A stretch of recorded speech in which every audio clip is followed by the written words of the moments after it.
Je me demande si vous oseriez nous faire part de votre opinion sur le niveau de confiance du gouvernement israélien en ce moment quant à la possibilité de parvenir à un accord de cessez-le-feu avec le Hamas.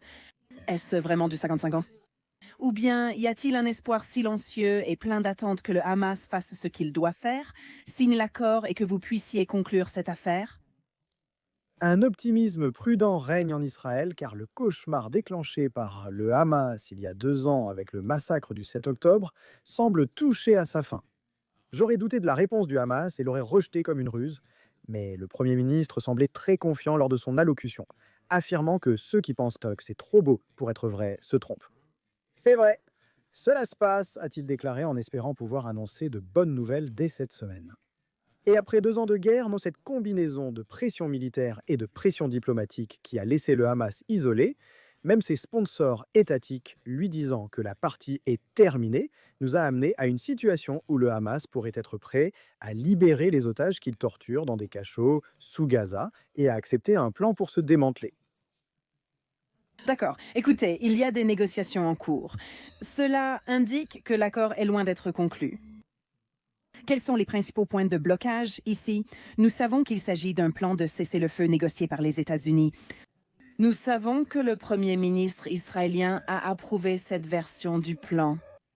Mais il se peut que le Hamas donne une acceptation conditionnelle ou que tous les points ne soient pas nécessairement approuvables par eux. Quels sont, selon vous, les points de blocage? Je pense que les États-Unis ont réussi avec ce plan à dissocier les négociations sur la libération des otages de celles pour mettre fin à la guerre. Cela implique la libération immédiate des otages contre rançon. Israël négocie avec des terroristes. Cela va libérer des terroristes condamnés, y compris des cerveaux terroristes ayant beaucoup de sang sur les mains. Et il pourrait y avoir des négociations sur cette rançon et sur les cerveaux qui pourraient ou non être libérés. Mais les otages sortent en premier. Une fois que cela sera terminé, la question sera le plan pour mettre fin à la guerre. Car l'accord dit essentiellement que le Hamas doit se démanteler. Sinon, Israël aura le plein soutien des États-Unis pour terminer le travail, ce que personne ne veut faire. Nous en avons assez de cette guerre, mais essentiellement, cela dépend de la pression que le Hamas ressent de la part de ses sponsors étatiques, en particulier du Qatar et de la Turquie, pour vraiment renoncer au pouvoir à Gaza et accepter un plan pour abandonner ses armes. Nous avons vu cette semaine qu'Israël a découvert 2 tunnels situés sous des hôpitaux à Gaza.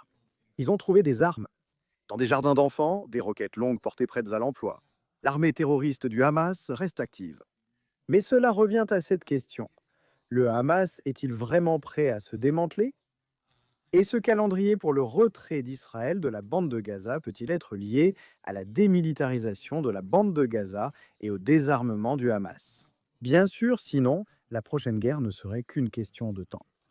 D'accord. Écoutez, le Times a vu un plan d'urgence élaboré par l'armée israélienne au cas où le Hamas rejetterait ce cessez-le-feu. Et il inclut le placement des civils de Gaza dans 5 bandes de terre contrôlées en les encourageant à quitter le territoire par des vols de déportation, car ensuite vous intensifieriez les tentatives d'éradiquer les dirigeants du Hamas. Donc en fait, vous exileriez tous les civils du territoire afin de pouvoir faire le travail que Donald Trump a dit que vous devriez pouvoir faire, c'est-à-dire éradiquer le Hamas. Ceci est dans le cas où il n'accepterait pas l'accord de cessez-le-feu. Êtes-vous en mesure de commenter cela? Je n'ai pas connaissance de ce plan, je ne peux donc pas commenter.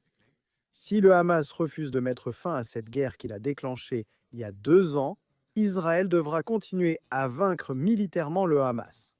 Et la question est alors, comment protéger et assurer la sécurité des civils tout en poursuivant les terroristes qui combattent délibérément depuis des tunnels sous leurs pieds, tirent parfois des roquettes entre les maisons, utilisent des puits de tunnels à l'intérieur des écoles, combattent en vêtements civils dans le but délibéré de faire tuer des civils?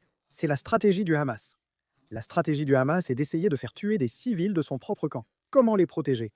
Et pour cela, il va falloir séparer les civils des combattants du Hamas afin de créer des zones où Qu'en pensez-vous, Eilon? Nous avons déjà entendu les plans d'Israël Katz, ministre de la Défense, pour une ville humanitaire, mais ils ont été critiqués. Et les gens disent bon, mais que cela ressemblerait plutôt à un camp de concentration. Ce plan suggère que pour leur sécurité, les civils devraient quitter le territoire et aller dans des pays amis pendant qu'Israël termine, je suppose. Vous comprenez ici l'immense défi de protéger les civils dans le champ de bataille urbain le plus infernal de l'histoire. Lorsque la guerre a commencé, Israël a tenté d'évacuer les civils vers des zones humanitaires où le Hamas n'était pas actif. Que s'est-il ensuite passé? Le Hamas s'est déplacé avec les civils et tiré des missiles depuis ces zones. Israël n'a malheureusement pas pu compter sur la coopération des agences de l'Organisation des Nations Unies, qui auraient normalement aidé à l'évacuation humanitaire. Il voulait que les civils restent dans les bastions du Hamas, où les terroristes combattaient depuis les tunnels sous leurs pieds. C'est un grand défi, j'espère ne pas en arriver là, alors que demain marquera 2 ans depuis le début de cette guerre. Si le Hamas refuse d'arrêter la guerre, la priorité internationale doit être de séparer civils et combattants du Hamas, pour permettre à Israël d'aboutir au désarmement et au retrait du Hamas du pouvoir, comme le souhaite le monde entier. Et bien sûr, le retour de ces otages retenus là-bas depuis 2. Hans, je veux dire, écoutez, il y aura forcément des condamnations si vous forcez l'évacuation ou si vous obligez les civils de Gaza à se regrouper dans des territoires le plus petits. Cela sera controversé. L'autre question est comment stopper les combattants du Hamas?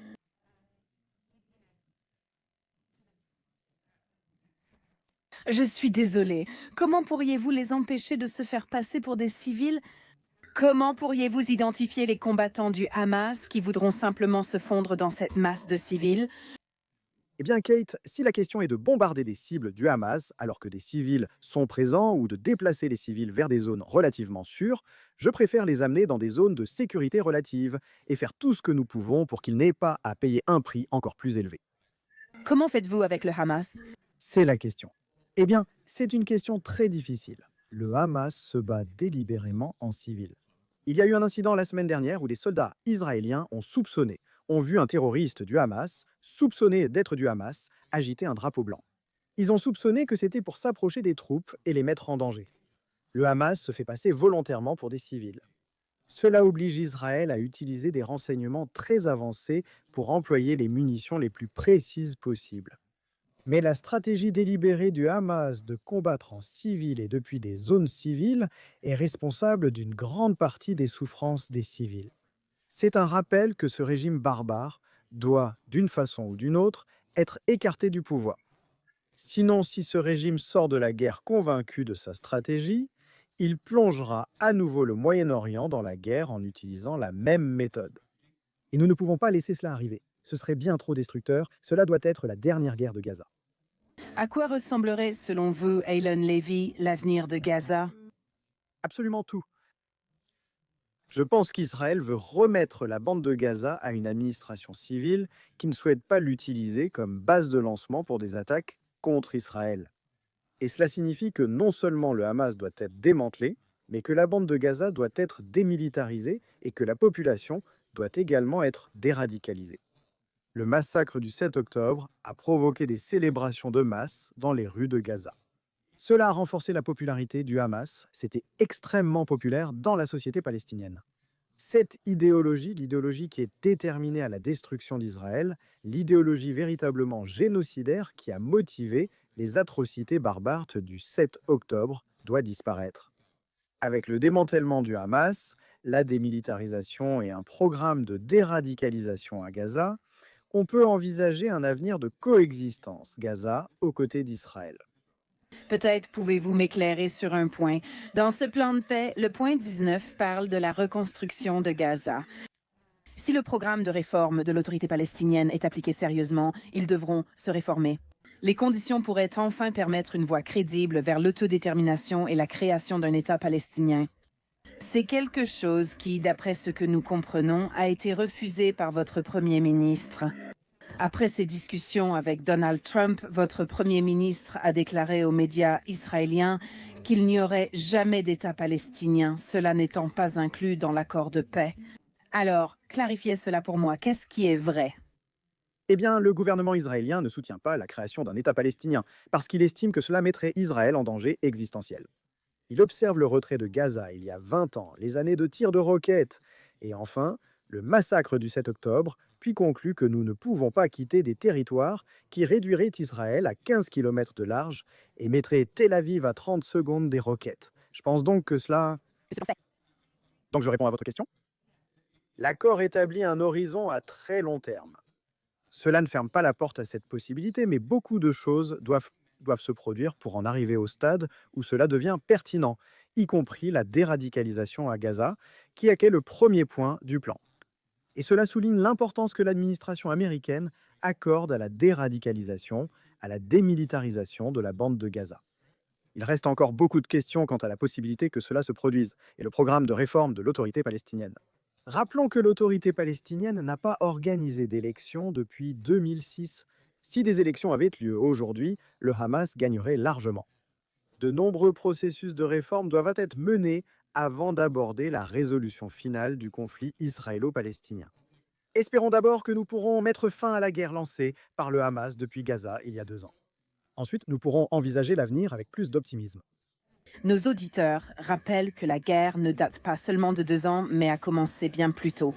Tout s'est accéléré il y a 2 ans, suite à l'attaque terroriste du Hamas. Mais je pense que les gens veulent simplement rappeler ici que les relations entre Israël et Gaza sont loin d'être agréables depuis un bon moment. Kate, tu as raison. Il y a un conflit permanent depuis que le Hamas a pris le contrôle de Gaza en 2007 et a lancé des missiles sur Israël. Mais à la veille de la guerre, des dizaines de milliers de Gazaouis quittaient Gaza chaque jour pour travailler dans des communautés israéliennes. Chaque jour, plus de marchandises et de ciment arrivaient dans la bande de Gaza. Nous savons que tout cela est allé dans les tunnels du Hamas, car la politique d'Israël était que le développement économique dans la bande de Gaza servirait de moyen de dissuasion contre la guerre. Gaza s'ouvrait au monde.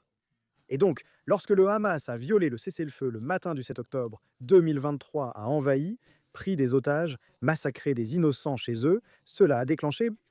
La guerre a déclenché un conflit régional, Israël étant attaqué par les armées supplétives iraniennes sur 7 fronts. Aylon Lévy, merci d'avoir été avec nous, ancien porte-parole du gouvernement israélien.